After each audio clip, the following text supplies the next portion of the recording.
Pen that can do that. Right? Look at that, Pam. Is that a good signature? Seriously, is that a good signature? Who can write like that? Nobody. We actually have a president. They threw the machine, Autopen, in the closet, in the storage unit. Oh, it feels so good to actually have a president, and we actually know who's running the country. I don't know. That's the other thing. I assume we're looking at the whole Autopen scam. Sir. Because the person that ran it said he spoke to it briefly twice about nothing. That means that all those pardons that he gave to some very bad people, very unpatriotic people, very evil people, it looks to me like those pardons are worthless. Because, number one, you shouldn't use an Autopen, very specifically. But if you do, it has to be a very good reason. And they have to know that the president wanted it. The president didn't want this. The president didn't know he was alive, okay? He never approved any of this stuff. He wasn't for open borders and all the other things. He was never for open borders. I've known Biden a long time. He was never very sharp, but he was never in favor of open borders and all of the other things he did to destroy our country. Let's go. Lastly, sir, this is... Well, everyone can agree, and we've said it on this show, Democrats and Republicans alike, border crossings, border problems, border crimes are at a record low. And that fell right at her feet. And what was broken was our... Oh, hell. CNN. country and our border as a direct result of what she was charged with. Want to really see something that said, take a look at what happened. Hey.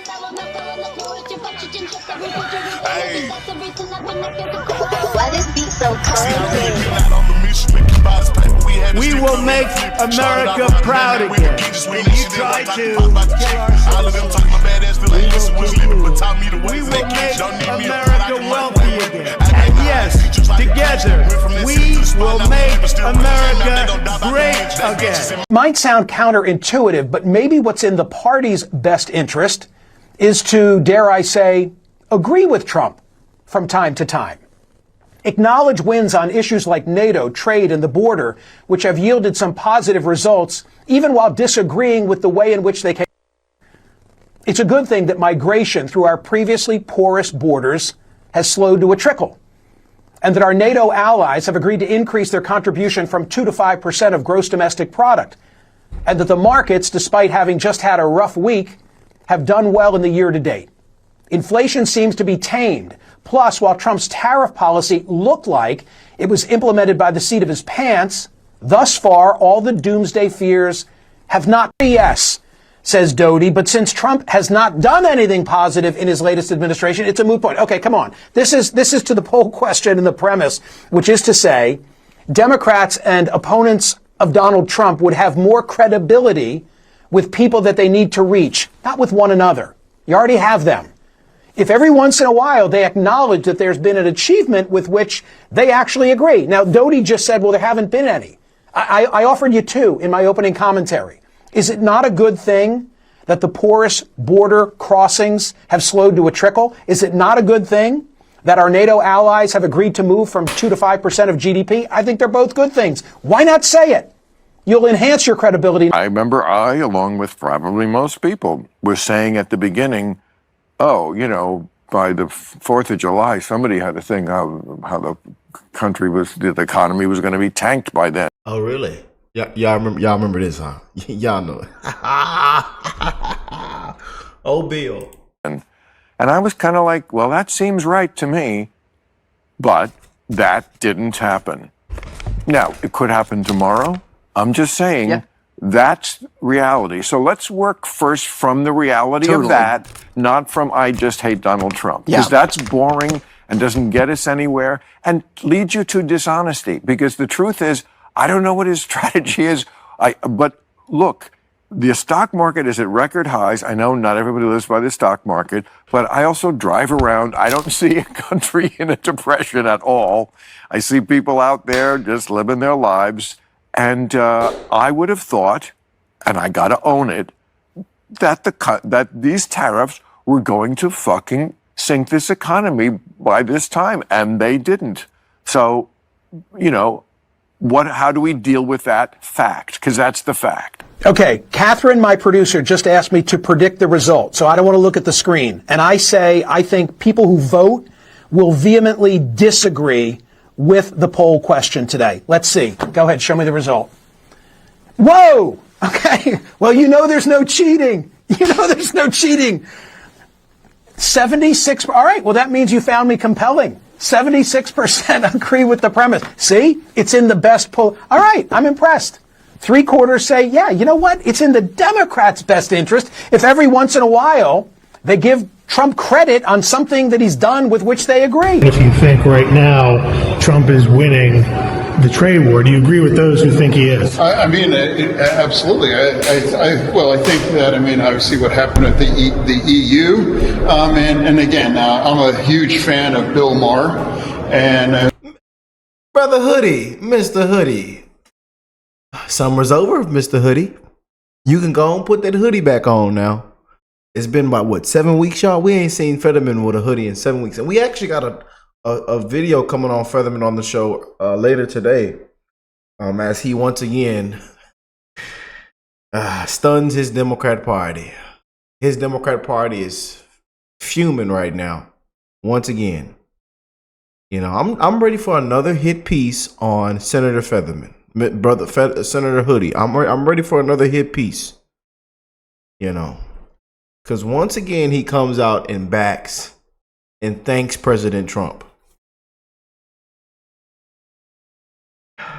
Boy. And I think he's really one of the oracles for my party. And he acknowledged, it's like, hey, he thought that the tariffs were going to tank the economy, and he acknowledged that it didn't. So, I mean, so for me, it's like,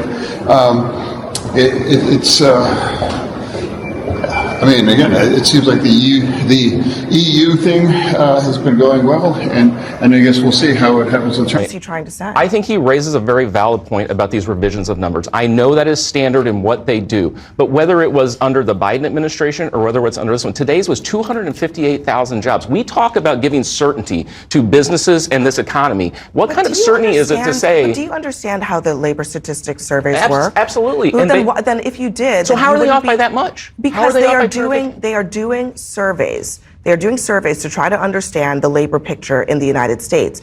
And as the months go by, they get more information from employers, from households, and they add that information to get a more accurate picture of what happened in the prior 30 days. So it's actually a statistical process that is designed to, in real time, correct based on new information. It's quite the opposite of what you're suggesting. No, we can't. The revisions are not a cover-up. The revisions are transparency. I'm not arguing what the president's arguing. I'm saying if they're off by 800,000 up or down, or 258,000 this time, what kind of certainty is that? Okay, it's not certainty, it's science. How can they do a better job so you don't have to have those revisions? So the hell was CNN? Right? What's wrong with that? By the way, what's wrong with that? Just can't possibly believe that someone who was Attorney General for a good period of time, a United States Senator for a good period of time, and then Vice President for 4 years, and then ran for President, all of a sudden believes that the best way to solve it is from being outside the system? Oh, please. Not a chance on God's green earth that that's necessarily the case. What's probably going on is she saw what the polling numbers were, perhaps, for her running for governor of California. Yes, she has left open the idea that maybe she could run in 2028 for the Democratic nomination. But I'll tell you, Abby, I've looked at those numbers. She would be the weakest front runner since 1992. So the bottom line is this. She's looking at the numbers. She knows. Hate the truth, huh? The truth hurts. Kamala, Mrs. Word Salad, Big Word Salad. What the hell is she talking about? Did she just pass out? Is she drunk? She just passed out. Uh-oh, she's on the floor. She was supposed to be at the border. She's passed out drunk on the floor. Yeah, I'm glad we got that mess out of there. That's what's cooking. And then all of a sudden, you know what? Actually, this lifelong politician, I want to be outside the system. Give me a... She should have plugged in at the border when she was vice president, right? That's what was broken. What did I just say? But no, she was laughing. She had sips of the clear in the dark. She laughed again. She passed out. Nobody's at the border. It's wide open. Come on in. And what we see now in the short amount of time, we saw the numbers that came out today were staggering in terms of the border issues are gone. 90% difference from when the Biden administration was in there. That falls at her feet. That falls at her feet. Look, I don't know if you can trust those numbers. I mean, I don't know. Okay, well, if what you number don't can we trust trust numbers, from Trump? you know, I think we can. I think at everyone this can clown. agree, and we've said it on this show. Democrats and Republicans alike. Border crossings, border problems, border crimes are at a record low, and that fell right at her feet. And what was broken was our country and our border as a direct result of what she was charged with. President Harris, again, just your reaction to her announcing that she's not going to run for governor. Yeah. And she's leaving the door open. I spoke to some of her advisors leaving the door open. Well, she's been a great governor. I talked to her about it, and we talked about what it's like to be a governor. But if this is the right decision for her, they ought to walk his butt out in handcuffs. He needs to be fully investigated, man. They need to walk his butt out. What a disgrace. And what's going on down there in Minnesota, I tell you.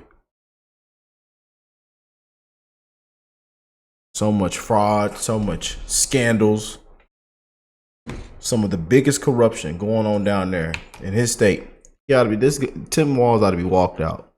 and as I've said, that I think Kamala Harris would make an outstanding president. I think we would not be in the mess we're in right now. And if she chooses to run, that's good. Reasons why there is no front runner, nobody wants to put anybody up at the top of their ballot list, is because at this particular point, the Democratic brand is in the basement. It is total and complete garbage in the mind of the American public. The Democratic Party's net favorable rating, record lows in all three. Wall Street Journal, 30 points underwater. CNN, 26 points underwater. Gallup, 26 points underwater. And that is being driven in large part by discontent within the Democratic base. The Democratic base wants something different. We'll ultimately end up seeing who they choose. It'll be quite the thing who ultimately gets the rose. My political advice to the Democrats is continue to tell everybody who thinks Sydney Sweeney is attractive is a Nazi. that appears to be their actual strategy. I mean, it actually reveals something pretty interesting about the Dems, though. Mm-hmm. J.D. Vance is actually summing this up perfectly. Yeah.